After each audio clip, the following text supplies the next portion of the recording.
Баршаңызға сәлем. Бүгін сіздермен пайдалы арнасы.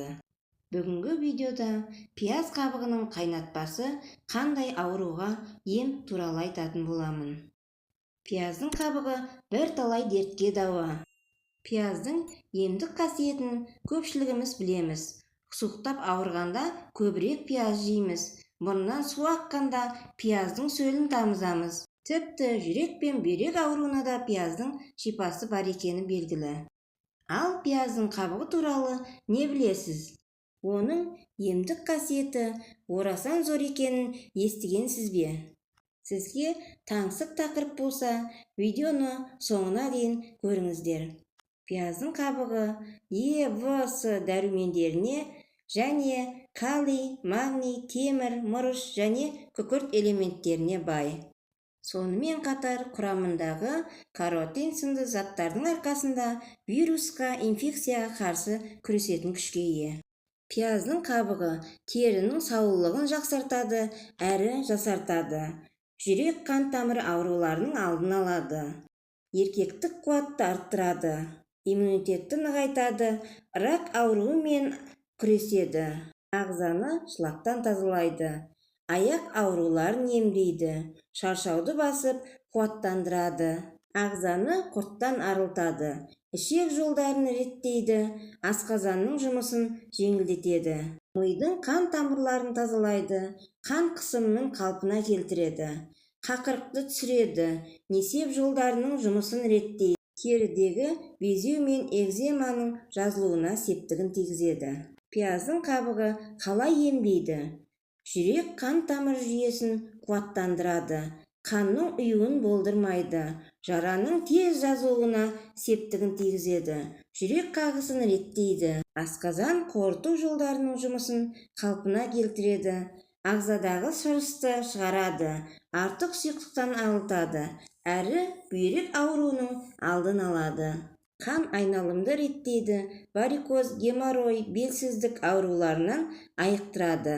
Ағзадағы артық тұзды шығарып, буынның айналасындағы ауруларды емдейді. Инфекциямен күреседі. Суыққа, вирусқа, саңырауқұлаққа қарсы шипа. Сонымен қатар қайызғақ, табанның қотырын, тері ауруларының қабыршақтануды, терінің сезімталдығы мен тегістігін емдейді. Сондай-ақ шаштың түсуін тоқтатып, қайраттандырып, қуаттандырады. Әрі жылтырлығын арттырады. Қалай дайындайды? Бүйректі емдеу үшін 2 ас қасық ұсақталған пияздың қабығын 2 стакан суға салып, отқа қоясыз. Бір қайнап шыққан соң қақпағын жауып қойыңыз. Шамамен 30 минуттан соң тұнбаны сүзіп алып, 1 ас қасықтан күніне 5 рет ішесіз. Қан қысымы жоғарылаған кезде пияз қабығынан шай демдеп ішіңіз. 1 стакан қайнаған суға 1 ас қасық ұнтақталған қабықты саласыз. 15-20 минуттан соң сүзіп алып, шай ретінде ішесіз. Бұл шай қан қысымын реттейді, сіңірдің тартылуын қойдырады, әрі ісінуді болдырмайды. Сонымен қатар бас ауруынан айығасыз. Суық тигізуден сақтанасыз. Тәбетіңіз артып, қан тамырларыңызды тазалайды. Ал холестериннен құтылып, тамырдың саулығын арттырғыңыз келсе, мына тұнбаны дайындап ішіңіз.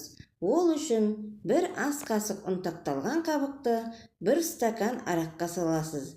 2 аптадай күн тимейтін жерге тұндырып қою керек. Осы уақыт өткен соң тұнбаны сүзіп алып, 20 тамшы өсімдік майын қосасыз. Дайын болған тұнбаны 2 апта бойы тамақтанудан жарты сағат бұрын қабылдаңыз.